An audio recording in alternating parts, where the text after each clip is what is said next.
This is our biggest investment of the entire year, and it's not going to be into stocks, it's going to be into food. We're going to spend about $3,500 on food for an entire year. We did this last year, guys, and the investment really paid off because when we checked our numbers, prices have gone up by a lot. So when you buy things in bulk, you save money, but you also save money as prices rise and people can't take away your food because you already have it. Now, we could go ahead and buy stocks, but we can't really eat paper, so this is a lot better. And I'm gonna show you everything from what we buy, how much we buy, where we buy it, and how we actually go about calculating all the numbers. Now, the very first thing, guys, is going to be our main purchases, okay? What do we usually buy? We buy three main things: protein, carbs, and fats. Yes, we could survive just off potatoes, but that's kind of boring and we don't really want to survive off potatoes. So I'm going to show you exactly our main setup and how we actually do this. This right here is our garage. As you can tell, we're actually moving. We're moving in, moving out. There's a lot of stuff that we actually need to fix. But here are our main food storage fridges. We bought this one over at Costco and we bought this one used. This fridge is actually older than me and probably a bunch of y'all watching this video right now. But our first expense, guys, is usually going to be, let me show you guys, beef. And if you guys want to see the fridge, you guys are welcome to come see it. Right now, as you can see, we are actually running low on beef. This is all we kind of have left, and it's beef and lamb in here. We don't have a lot left, so we're gonna have to spend some money. So usually when we're buying beef, we buy it from a local place because local is usually better. And we usually buy about a quarter of a beef. That's 1/4. That gives you about 120 pounds to 130 pounds of beef. And last year, we only paid around $800. That sounds like a lot, but think about it. It's meat for an entire year. And we're actually a family of 3. We ended up selling a whole bunch of our ground beef, and we still had a whole bunch left till this very day. Our second protein that we actually buy a ton of is going to be chicken. We usually put it here and here. And I know what you're thinking, Tommy, it probably costs you money to keep these fridges operational, doesn't it? The answer is yes. This one costs us about $100 a year, and this one costs us about $35 a year. So about $135. So actually not a lot relative to how much money we will be spending by buying food every time we go to the supermarket. This is actually more cost effective. But again, when it comes to the chicken though, we spent last year on about 25 chickens, about $15 a piece. You know, organic chicken, until we looked up the breed of chicken that we're actually using, and we found out this is actually not what we want to eat. It's that Cornish cross abomination thing that we just don't want anything to do with. So this year, we are raising our own dual purpose breeds, and we actually have them over there. If you guys want to see them, just stick around till the end of the video because we're going to show you. And our third piece of protein, guys, that we actually have is some tuna. I think it's back here, right? The tuna. So I'll show you guys right now the tuna we actually buy from Costco. So this tuna that we actually buy, and you guys can come and you can see this right here. So this is part right here of our food storage that we have here. So we're not just storing food in the garage, we're also storing food wherever we can. And you might say, Tommy, but isn't that kind of weird having food all over the place? The answer is a house is not a museum. It's a place of operation. You should be able to put the things you need where you need to put them. Okay, because some people just want to put smaller decorations, but this stuff is very important because it's the livelihood. This is what we actually buy for tuna, and we bought a ton last year. Okay, I can show you guys right here how much we actually bought. Last year in tuna, we bought 16 of these cases.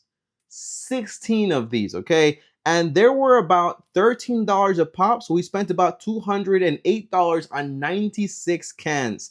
This year, the price went up. On beef last year, we spent $800. This year, the price went up. Chicken, pretty much the same because it's so easy to reproduce, okay? Only changes, really, if a lot of things change as far as like feed price. But then we have to worry about our carbs. Our carbs are basically our grains like rice, beans, flour, all that stuff. And you might be wondering where we store it all. The answer is right here in our kitchen. In these buckets is where we actually have a whole bunch of wheat and a whole bunch of rice and black beans. So let me show you guys something that most of you guys have probably never seen, okay? This is what wheat or flour actually looks like, okay? This is what we buy. This is flour, guys. It's like a little berry, a little grain. And you might ask why we buy it this way. The answer is simple. When you buy it this way, you're able to store it up to 25 years if you store it correctly. And whenever you mill it yourself, you get a lot more nutrition. Again, we're trying to buy things and save money, but we're trying to get the best quality things possible. So just for some perspective, guys, okay? Last year, we bought about 200 pounds of wheat for about $148. This year is going to be $180. The price has gone up. I'm telling you guys, okay? Prices are no joke. They're going up, okay? We spent $70 on 50 pounds of black beans. This year it's 80. Price went up. 25 pounds of pinto beans for $44. This year is 47. But this is the most surprising thing, okay? We actually bought, this is not really a grain at all, but we bought 5 pounds of white chocolate for a whopping $30. This year is 60. The price went ahead and doubled. And that's what you're usually going to see. Rice kind of stayed around the same, just a little bit more expensive. But the main thing is things get more expensive every single year. On protein, last year we spent $1,383. On grains, we only spent about $334. Do you know how much more money it would have been if we went to Walmart to buy our flour or to buy our rice in little packets? The answer is a lot more. And what nobody tells you is that whenever you're going to the supermarket to buy these things you need, you end up walking out of there with things you don't need, spending more than you actually thought. Now, when it comes to our fats, this is where things get very expensive. Last year, we spent more than $500 on butter. And here's why, okay? Because butter actually has a few forms that we actually give it, okay? This is the butter that we usually buy. It's from Costco. It's the Kirkland grass-fed butter. Is it? I don't know, but I buy it because I think it's grass-fed, all right? But here it is, okay? We spent $500 on this, but my wife and I, we like to save money, so we also turn this butter into oil. This is what you call ghee. The Indians love this stuff, and we actually stole the recipe straight from them. With ghee, this is an oil that we actually use to cook our food, and it resists high temperatures. So this is actually awesome. This here costs us about $12 to $13 to make. To buy this in a store, you're looking at over $20 at Costco. So we save money effectively by doing this, okay? On top of that, we have to buy coconut oil and olive oil. And I'm not gonna lie to you guys, okay? We spend a ton of money on this. The main oil we really don't use a lot is going to be coconut oil. We don't really have to buy that much every year, but olive oil, olive oil, we spend so much money on this stuff. You would think it's like gold. That's why we started doing the ghee. It's not because we like it that much. It's because we were spending way too much on this, okay? Now, let me go over to my paper just so I can tell you how much we actually spent on this, guys. We spent on oil, fats, $776. More than carbs. Almost half the amount of money we spent on meat.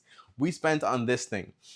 While I'm making this video, guys, you know what I realized? That the best investment we can make as a family is probably going to be getting a cow. If we get a cow, we get milk, which means butter, which means oil, which means we don't really have to buy this much of this stuff, okay? Just buy a couple a year, not a lot. My wife is like freaking out, but we don't need olive oil. Relax, okay? Now, just so you guys see, for perspective, we have food storage here, we have food storage here, we have food storage over there, we even have some food storage in our living room, I think. Now, there is one big drawback with this system. Don't think I haven't seen it, okay? I can see you type in the comments. Tommy, you spent all this money on food, but if your electricity goes down for 1 day, you lost your investment. The answer is, I know. We noticed that, okay? So one big thing we're basically doing is we are going to be doing a lot of canning. Whenever you can your meats and a whole bunch of other things, the answer is light can go out, but it's preserved for like 2 years to 5 years. So you don't really have to worry about that. In the meantime, though, while we're canning, we could also get batteries, like a solar system in a way, without the solar panels, just to charge off the actual grid. Because getting solar panels, guys, can be over like $10,000 to $20,000. That stuff is expensive. It is not cheap. So in the meantime, we just need a way to have power for at least 5 days. I think that would be pretty good while we try to figure things out and have a generator just in case we need something that's for real backup reasons, okay? Now, you might be wondering, Tommy, where do you buy all this stuff, okay? The answer is, I would love to buy all this stuff from my neighbor or my locals or whatever it is. But the answer is you can't really buy everything local because sometimes local can be very expensive. Sometimes a local chicken can be like $50 a pop. It's too expensive, all right? And by the way, just talking here, a cow would actually fix our milk problem. It would give us yogurt, would give us cheese, kefir, almost all the things we pay a whole bunch of money to actually buy in a sense. So really, a cow would do a lot for our family. Now over here, guys, is where we actually have our chicks that I was telling you guys about. This is where they live. And right now they're going to be here for a while. And the goal is to grow them out over the next like 2-4 months, and then be able to cook them and eat them, okay? That's the goal with them. Now you might be wondering, Tommy, where do you buy all your stuff from? Well, we buy mostly our carbs from Azure Standard. I have a link down below if you want to use it. We buy a lot of our fats and some of our grains. We buy it from Costco. And then a lot of our meat we tend to buy from local places like butchers and homesteads and so on. And that way we can basically support local and also get better quality things. Because one main thing we don't want to do as a family is support businesses that raise chickens and animals in terrible circumstances. We don't want to support that with our dollar. So we chose to vote, and we're trying to do things ourselves, and what we can't do, we try to purchase in that sense, okay? Now, I know you're probably wondering, Tommy, how is it that you know exactly how much to buy of what? The answer is, guys, well, we're a family of 3, and we come from a background of just city people, town people that don't know anything about food storage and just rely on grocery stores. So in order for us to learn how to do this, guys, well, we needed to do our own research. For me, it started with books, then I went to YouTube, and then I even used AI to try to figure this stuff out. And I basically try to calculate exactly how much of each of these things we actually consume. Meaning, for example, that's our dog over there. Is there not always something happening with an animal in one of our videos? Always. And we just installed this electric fence, so he's not happy because he can't get out. His job is to take care of the goats. But the main idea, guys, it came from a lot of YouTube.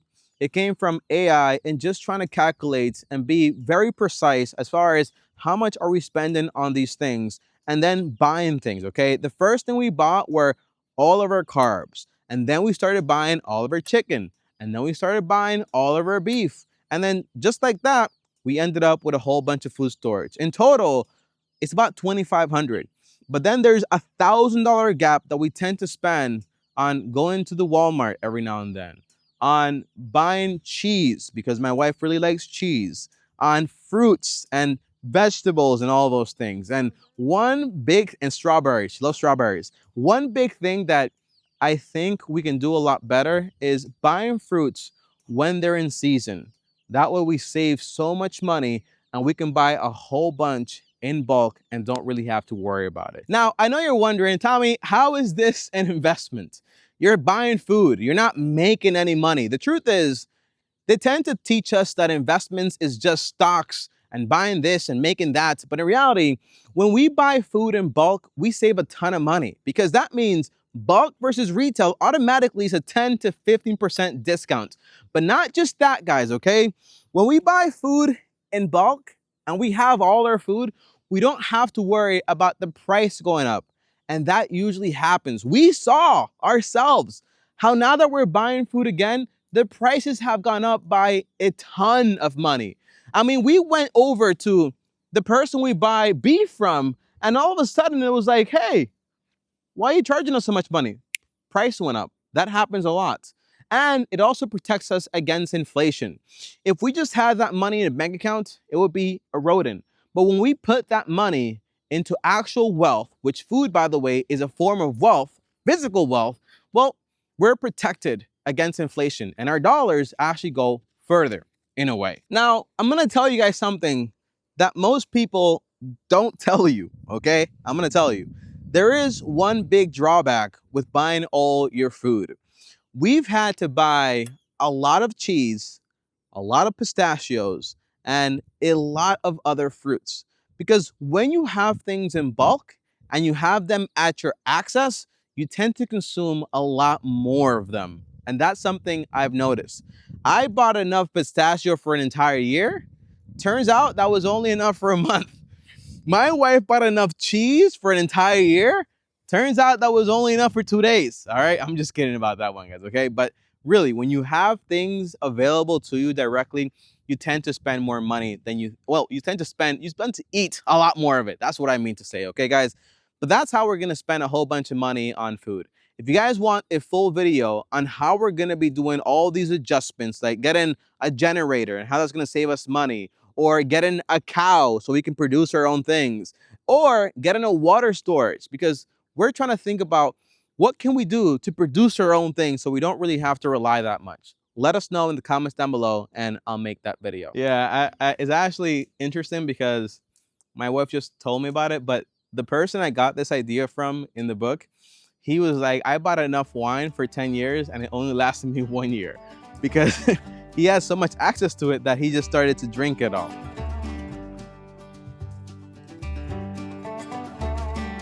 Here you go. Here you go.